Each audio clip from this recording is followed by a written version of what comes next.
Bible एक वर्ष में। नमस्कार, आप सबका बाइबल एक वर्ष में स्वागत है। आप सब ने जो कदम उठाया है प्रभु के वचन सुनने के लिए, यह हमारे जीवन के अंधेरों को दूर करेंगे और हमें प्रभु के प्रकाश में चलाएंगे। आज हम ईसाइयाह के ग्रंथ का अध्याय 29-30, यिर्मयाह के ग्रंथ का अध्याय 6 और सुक्ति ग्रंथ का अध्याय 29 सुनेंगे। प्रभु का वचन सुनने से पहले आइए हम ईश्वर से प्रार्थना करें। हे प्रभु, हम आपका वचन सुनने वाले हैं। हमारे मन की आंखें खोलें और हमें आध्यात्मिक प्रज्ञा दें ताकि हम आपको जान सकें और आपके वचन के अनुसार अपना जीवन जिए। यह हम मांगते हैं आपसे प्रभु यीशु के नाम, आमीन। ईसाइयाह का ग्रंथ अध्याय 29।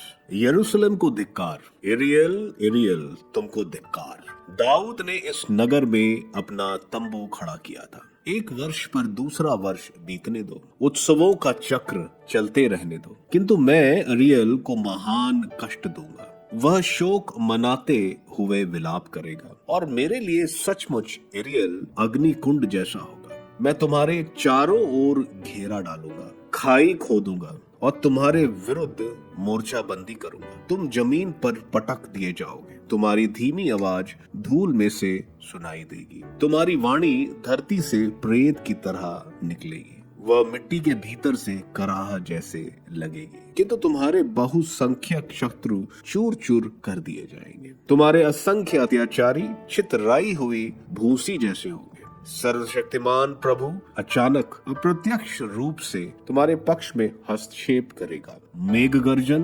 भूकंप, भीषण निनाद, बवंडर, आंधी और भस्मकारी अग्नि ज्वाला से तब एरियल के विरुद्ध लड़ने वाले असंख्य राष्ट्र, उसका घेरा डालने वाले अपने अस्त्र शस्त्रों के साथ सबके सब स्वप्न रात में देखे हुए दृश्य की तरह लुप्त हो जाएंगे। तब सिय्योन पर्वत के विरुद्ध लड़ने वाले असंख्य राष्ट्रों के साथ वैसा ही होगा जैसे भूखे के साथ होता है, जो स्वप्न में भोजन कर रहा है किंतु जागने पर भूखा रह जाता है, या जैसा प्यासे के साथ होता है जो स्वप्न में पी रहा है किंतु जागने पर उसे मूर्छा आती है, क्योंकि उसकी प्यास नहीं बुझी। चकित और स्तंभित हो जाओ, अंधे बनो और ऐसे ही रहो। मस्त बनो किंतु अंगूरी पीकर नहीं, लड़खड़ाओ किंतु मदिरा पीकर नहीं, क्योंकि प्रभु ने तुम्हें सम्मोहित किया है। उसने तुम्हारी आंखों को, नबियों को अंधा बनाया है। उसने तुम्हारे सिरों पर, तुम्हारे दुष्टों पर पर्दा डाला है। उसने तुम्हारे सिरों पर, तुम्हारे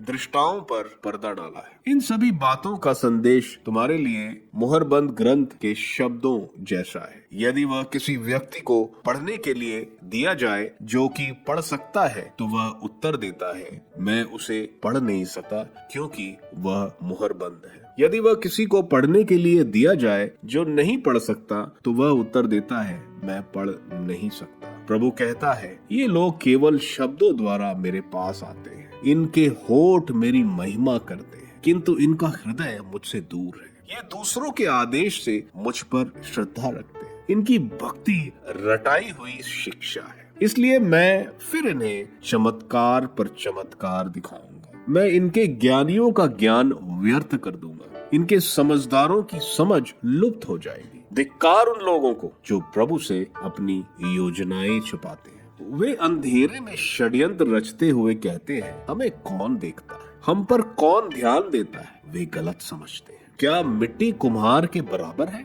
क्या कृति अपने निर्माता से यह कहेगी कि तुमने मुझे नहीं बनाया? क्या पात्र कुम्हार से यह कहेगा कि वह कुछ नहीं जानता? थोड़े ही समय बाद लेबनोन फल वाटिका में बदल जाएगी और फल वाटिका जंगल बन जाएंगे। उस दिन बहरे ग्रंथ का पठन सुनेंगे और अंधे देखने लगेंगे, क्योंकि उनकी आंखों से धुंधलापन और अंधकार दूर हो जाएगा। दीनहीन प्रभु में आनंद मनाएंगे और जो सबसे अधिक दरिद्र है वे इज़राइल के परम पावन ईश्वर की कृपा से उल्लसित हो उठेंगे, क्योंकि अत्याचारी नहीं रह जाएंगे। घमंडियों का अस्तित्व मिटेगा और उन कुकर्मियों का विनाश होगा। जो दूसरों पर अभियोग लगाते हैं, जो कचहरी के न्यायकर्ताओं को प्रलोभन देते हैं और बेईमानी से धार्मिकों को अधिकार से वंचित करते हैं। इसलिए प्रभु याकूब के वंश का ईश्वर, इब्राहिम का उद्धारकर्ता यह कहता है, अब से याकूब को फिर कभी निराशा नहीं होगी, उसका मुख कभी निस्तेज नहीं होगा, क्योंकि वो देखेगा कि मैंने उसके बीच उसकी संतति के साथ क्या किया है, और वह मेरा नाम धन्य कहेगा। लोग याकूब के परम पावन प्रभु को धन्य कहेंगे और इज़राइल के ईश्वर पर श्रद्धा रखेंगे। भटकने वालों में सद्बुद्धि आएगी और विद्रोही शिक्षा स्वीकार करेंगे। इसाइयाह का ग्रंथ अध्याय 30।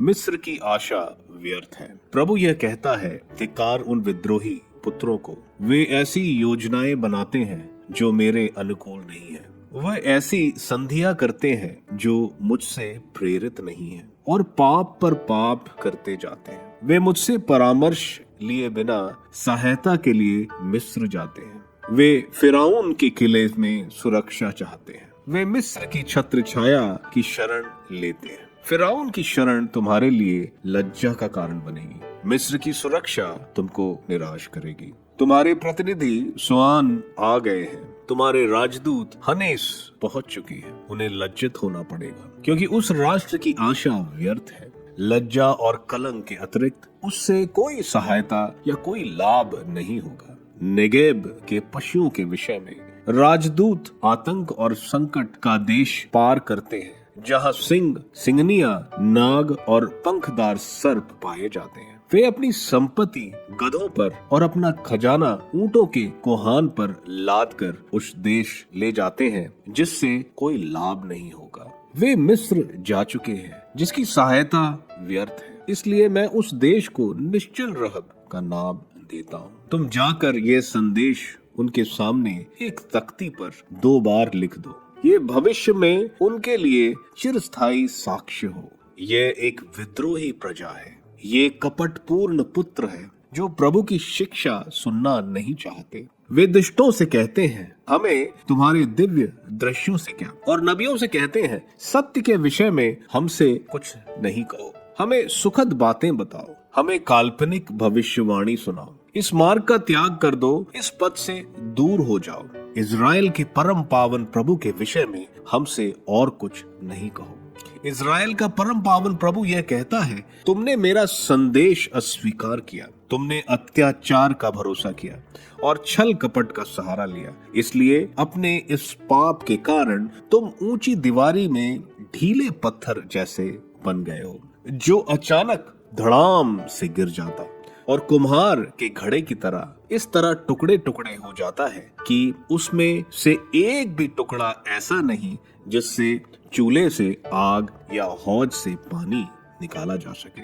इज़राइल का परम पावन प्रभु ईश्वर यह कहता है, पश्चाताप और स्वीकृति में तुम्हारा कल्याण है। तुम्हारा बल शांति और भरोसे में है, किंतु तुम ये नहीं चाहते हो। तुम कहते हो, हम घोड़े पर सवार होकर भागेंगे, किंतु तुम नहीं भाग पाओगे। हम दुतगामी रथों पर चढ़ेंगे, किंतु तुम्हारा पीछा करने वाले भी दुतगामी होंगे। एक के डरने पर हजारों भाग जाएंगे, 5 के डरने पर तुम सभी भाग जाओगे। तुम में जो शेष रहेगा वह पहाड़ की चोटी पर गाड़ी गई पताका, पहाड़ी पर एकाकी झंडे जैसा होगा। फिर भी प्रभु तुम पर कृपा दिखाना चाहता है। वह तुम पर तरस खाने के लिए उठ खड़ा हो रहा है, क्योंकि प्रभु न्यायप्रिय प्रभु है। धन्य है वे जो उसका भरोसा करते हैं। यरूशलेम में रहने वाली सियोन की प्रजा, अब से तुम लोगों को रोना नहीं पड़ेगा। प्रभु तुम पर अवश्य दया करेगा। वह तुम्हारी दुहाई सुनते ही तुम्हारी सहायता करेगा।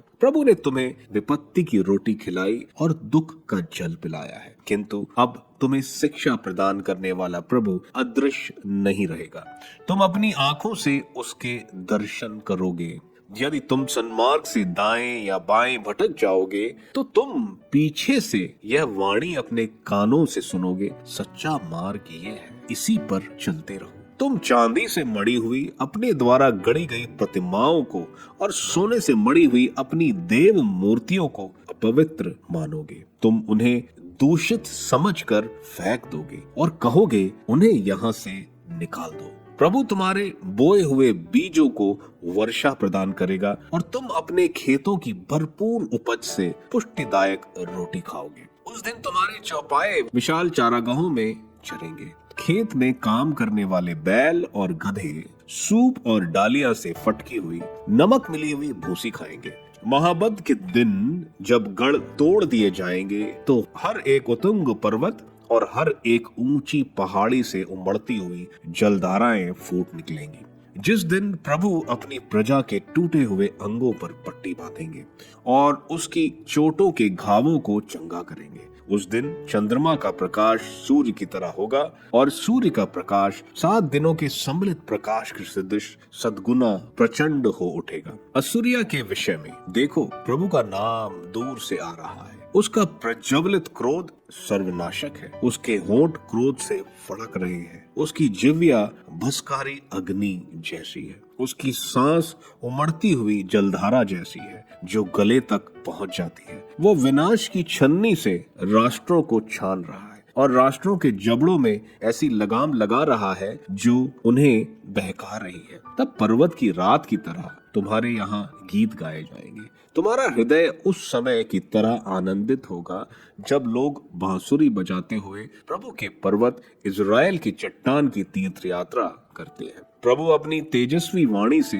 लोगों को संबोधित करेगा। वह प्रचंड क्रोध, भस्कारी आग, मेघ गर्जन, तूफान और ओलों की वर्षा में उन्हें मारने का उद्धत अपनी भुजा दिखाएगा। प्रभु की वाणी असुर को आतंकित करेगी और वह उसे अपने राजदंड से मारेगा। प्रभु के हर प्रहार के साथ साथ डफ और सितार का संगीत सुनाई देगा। वह अपनी भुजा से प्रहार करते हुए उसके विरुद्ध लड़ता रहेगा। बहुत पहले से राजा के लिए चिता तैयार की गई है। अग्निकुंड गहरा और चौड़ा है और उसमें जलने के लिए बहुत ईंधन रखा गया है। प्रभु की सांस उसे गंधक की धारा की तरह सुलगा रही है। यिर्मयाह का ग्रंथ अध्याय 6। यरूशलेम का घेरा। बेन्यामीन की प्रजा, यरूशलेम से भाग जाओ, सुरक्षा के लिए भाग जाओ। तकोआ में तुरही बजाओ, बेत हिकेरेम में झंडा फहराओ, क्योंकि उत्तर दिशा से विपत्ति और घोर विध्वंस आने वाला है। मैं सियोन की सुंदरी सुकुमारी पुत्री का विनाश करूंगा। चरवाहे अपने झुंडों के साथ उसके विरुद्ध अभियान करेंगे। वे उसके चारों ओर अपने तंबू खड़ा करेंगे और अपने अपने हिस्से से अपनी भेड़ें चराएंगे। यरूशलेम से युद्ध की तैयारी करो, उठो, दोपहर में उस पर आक्रमण करो। हाय, दिन ढल रहा है और सांझ की छाया बढ़ती जा रही है। उठो, घोर रात में आक्रमण करें और उसके सुंदर भवन ढा दें। यरूशलेम को चेतावनी। सर्वशक्तिमान प्रभु यह कहता है, यरूशलेम की घेराबंदी करने के लिए वृक्ष काट डालो। उस नगर को अवश्य दंड दिया जाएगा। वह अत्याचार से भरा है। जिस प्रकार स्रोत से जल उमड़ता रहता है, उसी प्रकार उसमें से दुष्टता निकलती रहती है। वहाँ हिंसा और विनाश ही सुनाई पड़ता है। उसकी बीमारी और उसके घाव सदा मेरे सामने है। यरूशलेम, चेतावनी पर ध्यान दो, नहीं तो मैं तुझसे विमुख हो जाऊंगा और तुझको उजाड़ कर निर्जन स्थान बना दूंगा। सर्वशक्तिमान प्रभु यह कहता है, दाखलता के अंगूरों की तरह इज़राइल के बचे हुए लोगों को एकत्र करो। अंगूर तोड़ने वालों की तरह उनको ढूंढ ढूंढ कर निकालो। मैं किन को संबोधित कर उन्हें चेतावनी दूं जिससे वे सुने? उनके कान बहरे हैं, वे सुन नहीं सकते। वे प्रभु की वाणी को फटकार समझते हैं और उसे सुनना नहीं चाहते। प्रभु का क्रोध मुझ में भर गया, मैं उसे अपने में बंद नहीं रख सकता। प्रभु ये कहता है, उसे गलियों में बच्चों को सुनाओ और नवयुवकों के दलों को, क्योंकि पुरुष और स्त्रियां, पके बाल वाले और वृद्ध, सब के सब बंदी बनाए जाएंगे। उनके घर, उनके खेत और उनकी पत्नियां दूसरों को दी जाएंगी, क्योंकि मैं देश के सब निवासियों पर अपना हाथ उठाऊंगा। यह प्रभु की वाणी है। छोटे और बड़े सब के सब अनुचित लाभ के लोभी हैं। नबी और याजक सब के सब कपटपूर्ण आचरण करते हैं। वे शांति शांति कहते हुए मेरी प्रजा के घाव भरना चाहते हैं, किंतु शांति कहाँ है? क्या उन्हें अपने आचरण पर लज्जा हुई है? नहीं, वे किंचित भी लज्जित नहीं है। वे यह भी नहीं जानते कि लज्जा क्या है, इसलिए दूसरों के साथ उनका भी पतन होगा। जब मैं उनको दंड दूंगा तो वे ठोकर खाकर गिर जाएंगे। यह प्रभु की वाणी है। प्रजा का दुराचरण। प्रभु ये कहता है, चौराहे पर खड़े होकर देखो, परंपरागत पथों का पता लगाओ, सन्मार्ग पाकर उसका अनुसरण करो और तुमको शांति मिलेगी। किंतु वे कहते हैं, हम उस पर नहीं चलेंगे। मैंने तुम लोगों के लिए पहरेदार नियुक्त कर दिए, जिससे वे तुरही बजाकर तुमको सचेत करें। किंतु वह कहते हैं, हम ध्यान नहीं देंगे। इसलिए राष्ट्रों सुनो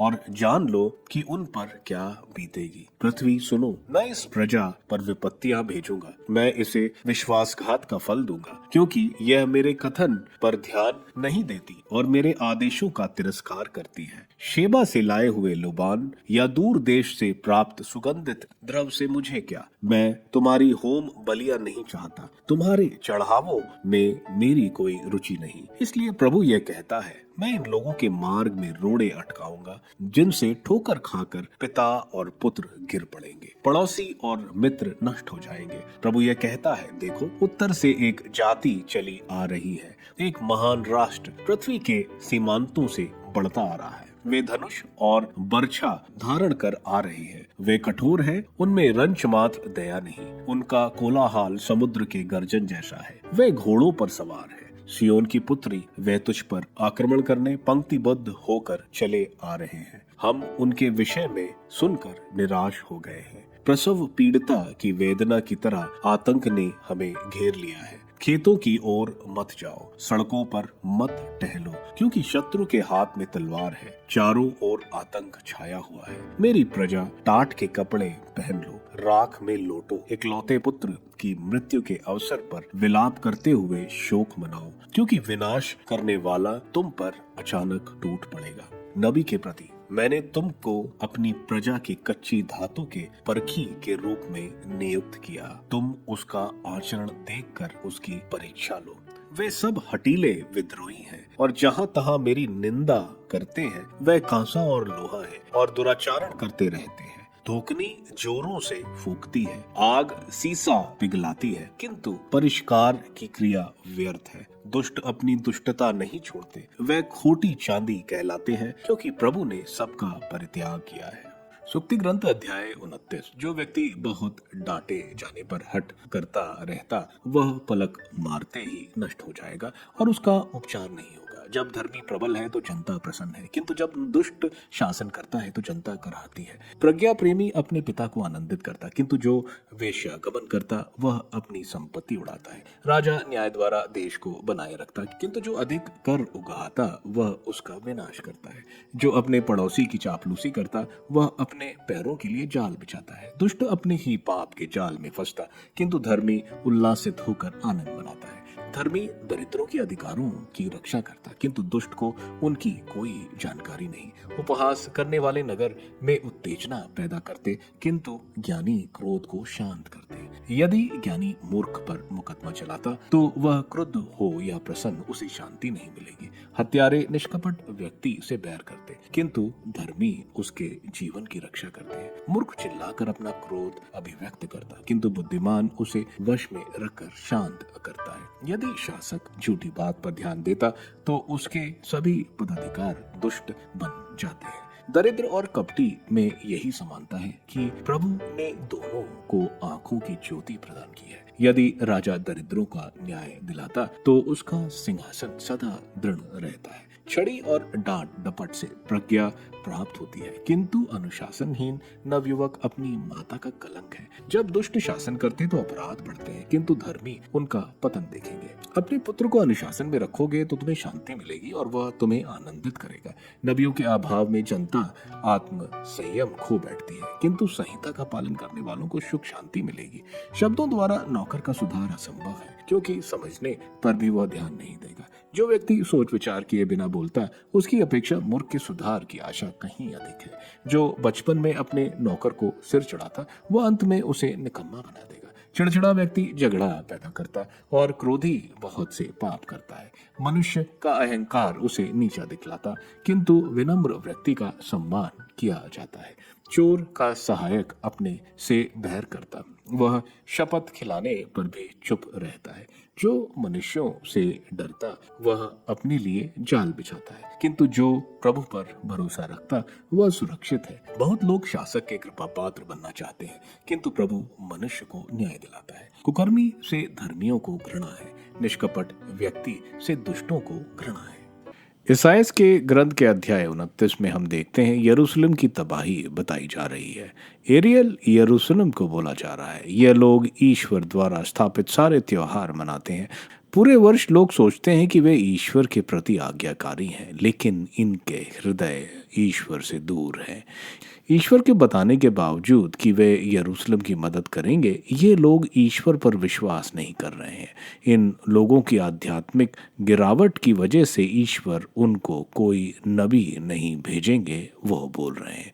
ईश्वर इन लोगों के खिलाफ आरोप लगा रहे हैं कि वे सच्चे हृदय से ईश्वर की आराधना नहीं करते और मनुष्य द्वारा बनाए रीतियों पर ज्यादा जोर देते हैं।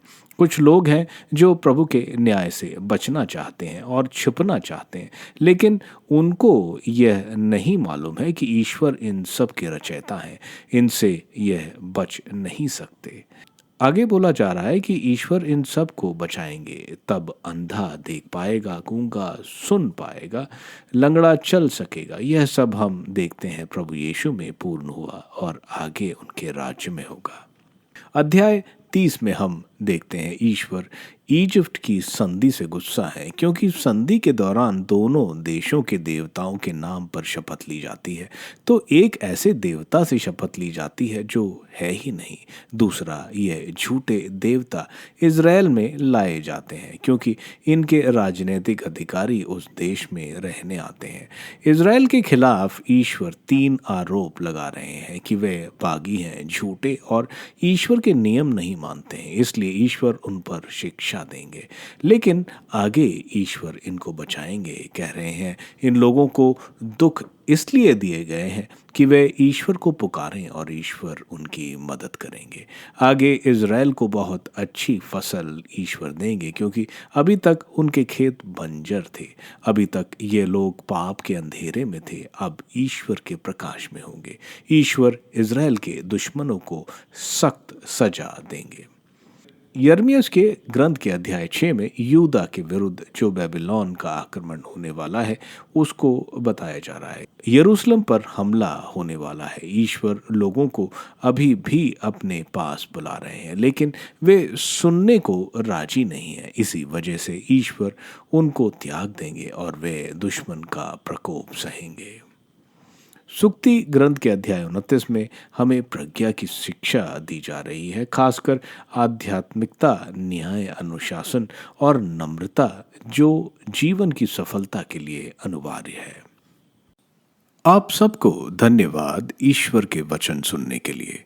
मैं आपसे विनती करता हूं कि आप बाइबल एक वर्ष में को दूसरों के साथ शेयर करें, क्योंकि प्रभु का वचन स्वयं प्रभु यीशु है। प्रभु को दूसरों को देने वालों को प्रभु की आशीष जरूर मिलेगी। मैं आप सबका बड़ी बेसब्री से कल इंतजार करूंगा। धन्यवाद।